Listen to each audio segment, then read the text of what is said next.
Hi everybody, welcome back to another video. Today we're going to be going through all of my January hopefuls, the books that I picked out that I really want to read, really want to make the priority for this month.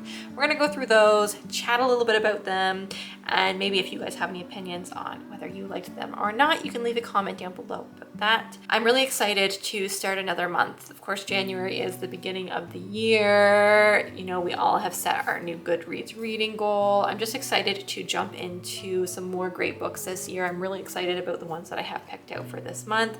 Some of these books have been on my TBR for a while and I'm really excited to get into them. So let's jump in. So to start out, what I'm going to do is I'm going to tell you about all of the books that I'm in the middle of reading right now. There are 3 that I'm currently reading, so I'll tell you what those are. The first one is my Kindle book. I typically always have a book that I'm reading on my Kindle and then an in-person book at least. So I'm usually always reading at least 2 books at the same time. And I'll tell you why I'm reading all the different ones as I go. But this is my Kindle book, so I'm reading Addicted to You by Krista and Becca Ritchie. This book centers around our 2 main characters, Lo and Lily, and they are in a fake dating type relationship, mainly to fake out their family so that their family doesn't see what's happening behind the curtains. And what that is that they are both addicts. So Lily is addicted to sex and Lo is addicted to alcohol, and they're both pretty severely into their addictions.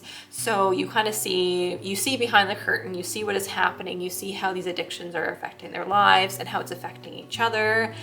I hear that there are so many people that are just die hard for this book series, that say that this book series is their absolute favorite, that they love the characters, that the characters feel like family. But I've also heard that this book is the worst out of all of them and the slowest out of all of them. So I've been trying to get through this one.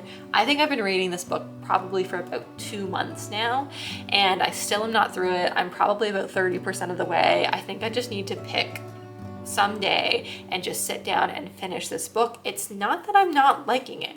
I am actually thinking that it's okay. It's not hooking me right away. It's not a favorite book right away, but I am enjoying it, and I don't know why it's taken me so long to read. And I am somebody that on my Kindle, I will pretty much only be reading 1 book. So until I finish this book, I cannot read anything else on my Kindle because that's just something that I've made up in my brain as to, for some reason, I don't know. So that is what I'm reading on my Kindle. Please, I hope at the end of the month when I do my wrap up that this can be something that I can say that I have finished. We'll keep our fingers crossed on that one. I would love to continue the series and really see what the hype is about. So we'll see if that actually happens. The second book that I'm reading currently is Harry Potter and the Chamber of Secrets. Of course, this book needs no explanation. It is our favorite magical child, Harry Potter. This is the second book in the series. I have read this whole series multiple times. I've seen all of the movies many times. I'm like a huge Harry Potter fan. These are what I grew up reading and watching, so these hold such a special place in my heart. This book is the special edition produced by Mina Lima. So they have 3 of them out. I do own all of them. You might be able to see. This is the first one, and then this is the 3rd one there. So these are the 3 that are out right now. They are beautifully done. So Mina Lima, there are 2 people, and I think they were involved in the production of the actual Harry Potter movies, and they created all of like the visual artwork and things that you see in the actual movies themselves. And now they've taken the book, so this isn't like an abridged version or anything like that. This is the real book, full book, and they've just added all of these extra little beautiful illustrations and pop-up artwork and things like that. So just to show you, like you just get full page pictures, you get like interactive things that are going on. Let me show you, like this is Harry going in the Floo powder system. I love it. It is such a beautiful book. I'm really happy that I own it. So what I'm doing with this one, because I know exactly what's happening, I know the plot, I've read these books, it's not like I'm gonna sit down and binge this book. Let me fix you. But what I am doing is I am reading a chapter of it before I go to bed every night. So it's like a cute little nighttime story. It's fun to just look at the pictures. I'm trying not to spoil myself at all by going forward and looking at any of the illustrations that are coming up. So it's just a nice little treat to see what is coming up. The third book that I am reading currently is the second book in the Divine Rivals series, and this is called Ruthless Vows. I don't have the dust jacket on this right now because I am reading it and I don't like reading books with dust jackets on. Excuse me if you can see all of the fingerprints on this book, because I don't know if that's like just a me issue or if that's like what happens to everybody, or if I just have like particularly greasy fingers. I don't know, but my books look disgusting, especially when they're like a lighter color like this and you can see all of the little finger marks on it. I hate it, but then it gets covered up with a dust cover and you never have to look at it again. So whatever. This series follows our two characters, Roman and Iris, and they are rivals at a newspaper company, and they are both vying for this like top journalist position that they want. Meanwhile, Iris is at home one day and she's writing on her typewriter, which is actually, I believe, her grandmother's typewriter.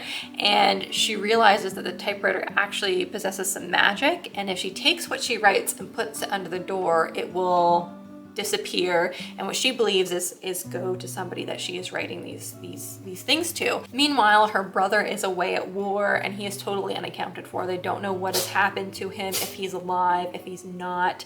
And so she's writing these letters thinking that they're going to her brother, but they're actually going to Roman, her rival at this newspaper company. And you get to see both perspectives of what's going on between those letters, and you get to see their relationship flourish, and then the action really kind of starts to come on along in the later parts of these books. So this is the follow-up to that. It's only going to be a duology, so this will be the conclusion. I'm about halfway through right now. It's almost like perfectly half. I wonder if I'm exactly halfway through. So this is the follow-up to that. I am thoroughly enjoying this so far. I just love Rebecca Ross's writing in her young adult novels. I just really find it super easy to read. I'm super enticed. It didn't take me any time to get into this book at all. I was just eating it up right away and gobble gobble. And wow, I just really, really love these. I hope, I don't know how it's gonna end, so I'm really on my toes. I'm hoping to finish this one soon because I'm really, really enjoying the whole time. The next book I'm hoping to read in January is called The Manor House, and this is by Gillian Macmillan. This is a thriller book. It is about this couple who are, I believe, super in love, and they end up winning the lottery or somehow coming into a lot of money. And I believe that they buy a house. Funny things start happening, and then one day they find that the husband in this novel is actually and was found, I believe, in a pool, and they're trying to figure out what happened. You know, and there's people coming under question. They have new neighbors. They're living in this new house. Who knows what is actually happening? This book, I've had it for a couple months, and I actually got it because I went to a book signing. So I have the signed version of this book. I didn't actually know who this author was before I went to the book signing. And then as soon as I went and got this book and had it signed, I saw this book everywhere. It seems to be at all of the Walmarts, Costco's, Chapters, everywhere that I go now that I see it. So I'm excited to read it, because usually when that happens, it means that they're popular for a good reason. So this will be one that I really hopefully will get to this month. This is the only thriller that I'm like really looking at to read this month, and I find that they sometimes help break up some of the fantasies and things that I'm reading. So this will be pretty high on my list. I'm fairly certain I'll get it read, but no promises made. Another book that I'm hoping to get to this month is Icebreaker. This is by Hannah Grace. This is a romance, it's a sports romance, where our two characters, we have a competitive figure skater and a competitive ice hockey player, Anastasia and Nate, and they are going to the same university. They end up having to share ice time together, so they are enemies to lovers because they don't want to be sharing ice time. They both want to be doing what they want to do on the ice, which is their sports. I've heard really good things about this book. I've heard a couple mixed things. Hannah Grace did recently come out with her second book in this interconnected standalone type of universe. That's called Wildfire, and I've heard a lot of really, really good things about that as well. But I think that this has a really good found family. I think it is pretty spicy, so this is probably one of the ones on the list that I might just have to be in the mood to read a book like this, which I'm not always in the mood to read a book like this. And delving into new authors, I've never read anything by Hannah Grace before, so I it's always a little scary reading something by somebody new because I don't know if I'm gonna like it. And I have heard that this is a long romance book, and if you're not really enjoying it, it's going to feel long. So hopefully I really like it. Okay. The big ambition for me this month is to tandem read Empire of Storms and Tower of Dawn. These books have been staring at me for a while, ever since I finished Queen of Shadows, probably 2 or 3 months ago. These have been sitting on my TBR cart, just waiting for me to be read.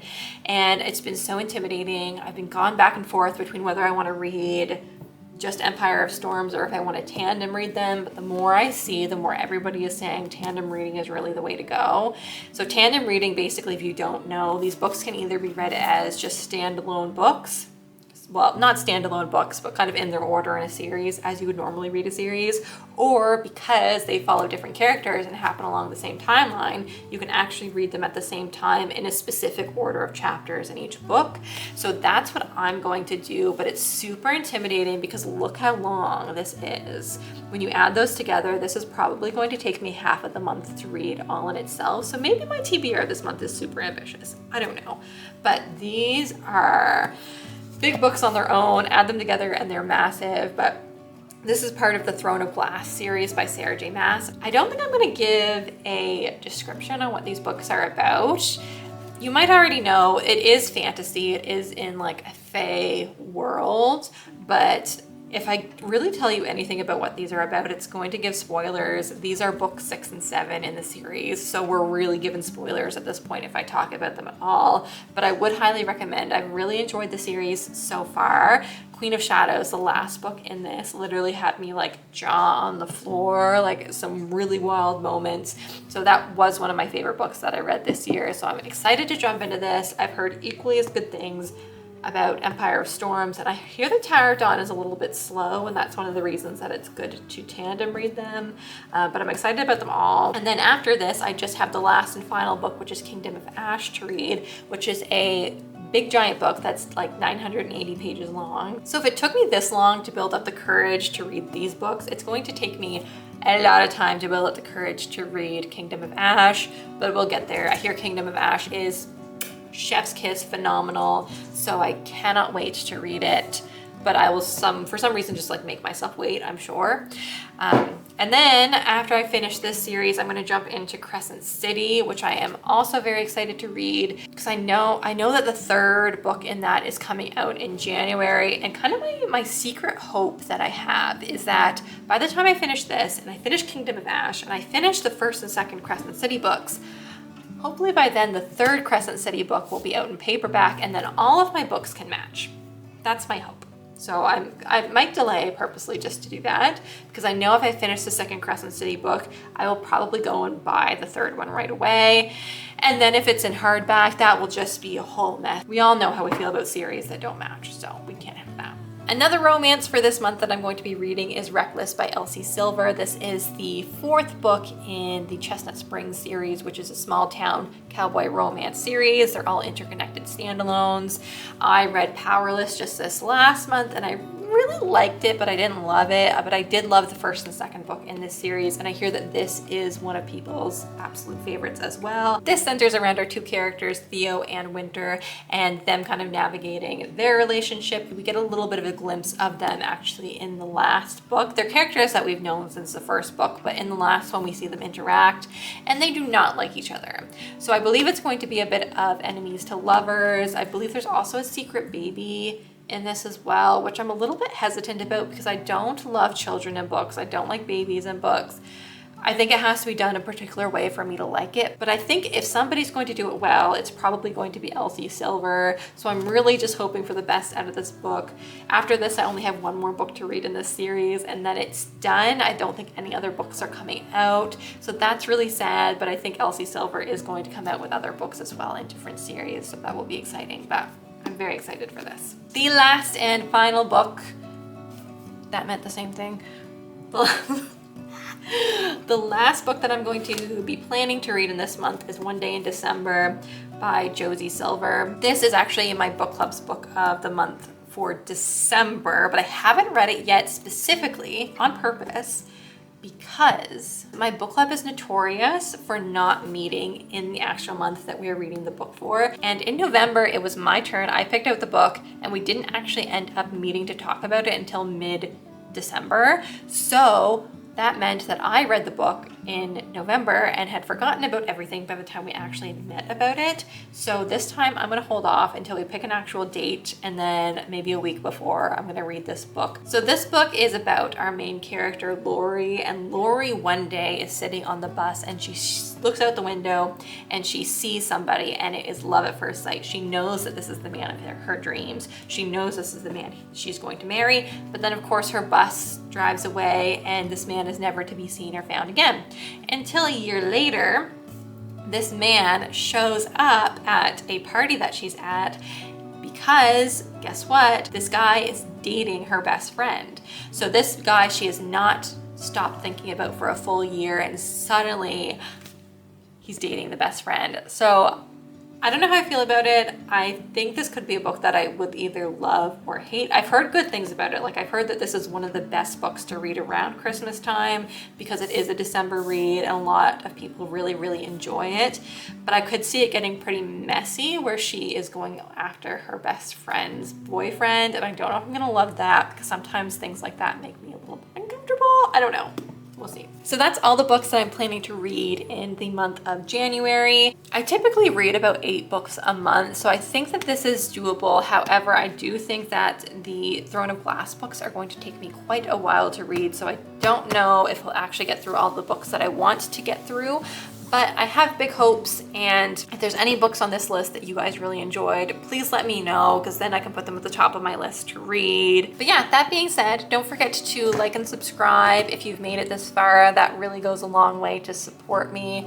I am new to all this YouTube stuff, and it would just be really, really nice to see people interacting in the comments and know that people are enjoying my videos that I am making. So feel free to do that, and I will see you guys in my next video. Bye.